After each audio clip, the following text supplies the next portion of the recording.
God bless the white girls of America.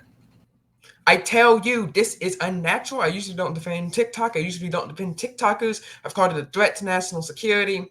But let's turn to the screen because this is a very weird circumstance and we need to talk about it. Back in full swing, which can only mean one thing. Sororities and frats are wrapping up their rush programs and welcoming potential new members into their organizations. And every year, guys, controversy seems to be stirred up about this entire process. And it's always, in my experience, about two things. Number one, men trying to get into these sororities and racism. Okay.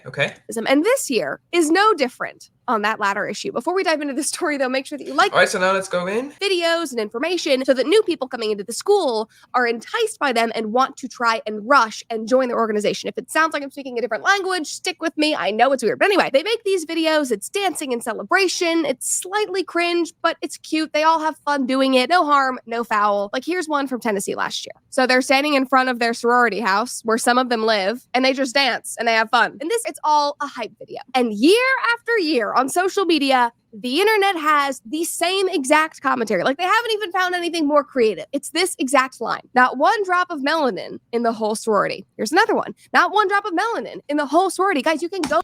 All right, and that is what the problem is. Dancing, or whatever that was.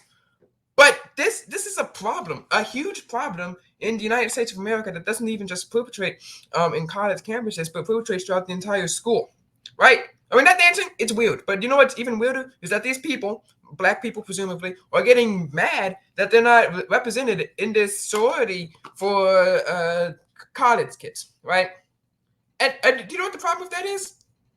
First of all, it's anti-white racism. Second of all, it's just illogic. It's not logical at all. Okay. First of all, they're treating their most precious race like a religion. Okay? They are acting like that it is something that must be worshipped, that must be preserved, that must be kept at all cost. Okay?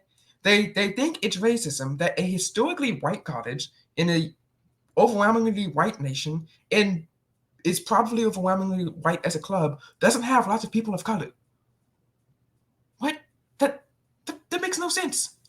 Okay? It's statistically unlikely that you're going to have a makeup of, well, we have like 20% white here, 20% Asian, 20% black, which is all the races, each equally represented one and another. Like, what? No. Why are you offended by that?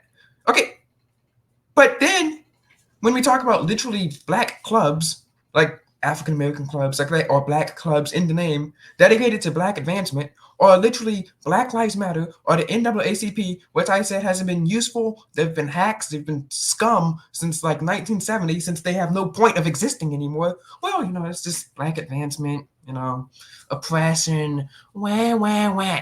You're not oppressed. You're not oppressed, okay? You are not oppressed. You get an entire month, okay? I don't want to hear you whining about oppression anymore, okay? And I ask people, wait, why do we have a Black History Month but not a white one? And you're like, well, see, we celebrate white people every day of the year, but black people only get 28 days or 29, depending on if it's a leap year. Sure. Do you know why? We quote unquote celebrate white people every day of the year? Because most of our inventions have come from white people. Do you know why that is? Because the United States is 60%, I think 70% white. Let's check the stat. Let's look at the stats. I've got the facts. My money like Liz on my 59% and 12.6% black. So almost 60% white. What, you expect all your inventions, all your special days, all your holidays in a nation that's 60, in 2010, 72% white to be just come from all like black people? Really? Okay, even if you combine all the minorities in the United States, the white race still has the advantage in terms of numbers. So what, you expecting that, say, 40% of the population, I'm being extra generous here, more realistic, 12% of the population that you actually care about is just going to contribute to every advancement every day in the United States of America? No, that makes zero sense. Okay? Technically, let's do the math here. Let's do 28 out of 365. 28 out of 365. Technically, Black people are celebrated, and this is not including special days like Martin Luther King Jr. Day or days dedicated for Black people or special weeks dedicated for them. But just counting Black History Month, 28 divided by 365 is about 7%. So you get an entire month that is almost close to the exact population percentage that you have, right? You're celebrated every person, every Black person, just by on the basis of being Black, nothing special. You get 7% of the entire year dedicated to you. You are 12% of the population. I think that's good enough. But nonetheless, right, yeah, and you guys ask, why are most of our inventions and advancements from white people? Because they make up most of the population, you idiots. They make up most of the population, okay?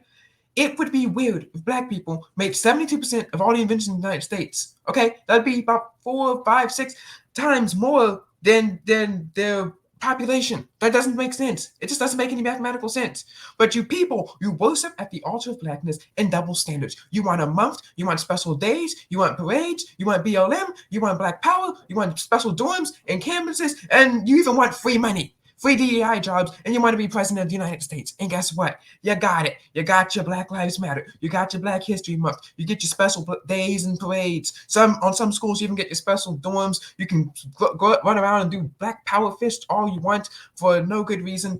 And you also had a Black president of the United States. And guess what?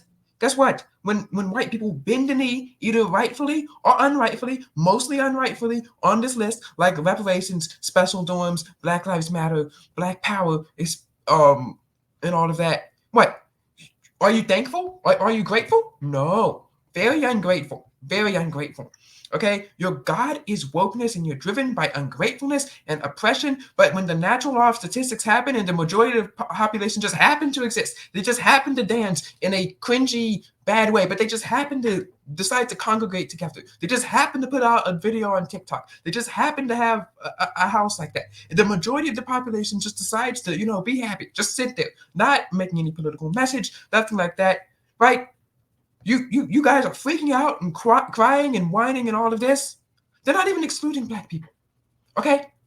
They're not even excluding Black people, right? There's no white people club on any campus, right? But there are plenty of Black people clubs, and technically they're not allowed to discriminate. But it is mostly filled with Black people because it is designed for them, okay? The reason that the sorority and the sorority house in the video is mostly filled with white people is not because it's designed for them. It's because white people have more numbers on the campus. So thus, there'll be more white people in one group. It's statistics, okay? It's statistics, not racism. But when the majority of the population just happens to exist in one spot, just sitting there, taking a TikTok video, what do you call them? White trash, race demons, not even a hint of melanin. You wish death upon them. And if white people did the same thing that you did, if they asked for free money, if they asked for special jobs just for them, like DEI, white power, white schools, white clubs, white lives matter, guess what? Y'all would freak out. Mostly justifiably because it's weird and wrong and probably racist to say these things. But when the exact flip happens, you guys are like, oh, this is amazing. And you worship your God. You've made race your God. You've made it something to be proud of. You've made it something that you aspire to be. Let's stop worshiping at the altar of blackness in our churches, in our lives, in our schools. You're not special. Do you know what I'm proud of? I'm proud that I'm American. I'm proud that I'm Christian. I chose to be this. I'm a patriotic American, right? I'm a devoted Christian. I'm proud to be evangelical, right? I chose these. No one chose their race. No one chose to be white. No one chose to be Black. No one chose to be Asian. No one chose your skin color. You're not special just because of your race. You're not special because you have more color in your skin. You should be proud of what you've accomplished. You should be proud about what you've done. You should be proud about who you've chosen to be. Not proud about who you've been born as. It's not an accomplishment. You shouldn't be celebrated just for existing. I had a teacher once. We did this project about Black mathematicians for Black History Month, and she said that, one of the project requirements was a rubric. The rubric said you have to find how these people struggled. I picked someone from like the 1970s, right? And I said, look, I couldn't find any evidence about how she struggled as a mathematician. And do you know what she told me? She said, being Black woman in America is just how you struggle. That is not a struggle. It is not a struggle. You're not special because you're Black, and you are not struggling because you're Black. I'm fed up with these people worshiping at the altar of Blackness, worshiping at the altar of wokeness. These ungrateful people. And that is why, until this blatant anti-white racism ends, of these people just hating on these teenage in their 20s girls just for simply existing, recording a cringy video, until this hatred and vitriol ends, I'm on Team Hydro Flask and Stanley Cup, Team Visco and Instagram, Team Crop Top and Lululemon, Team iMessage and Snapchat, and on Team Starbucks and PSLs. God bless you, and God bless the white girls of America.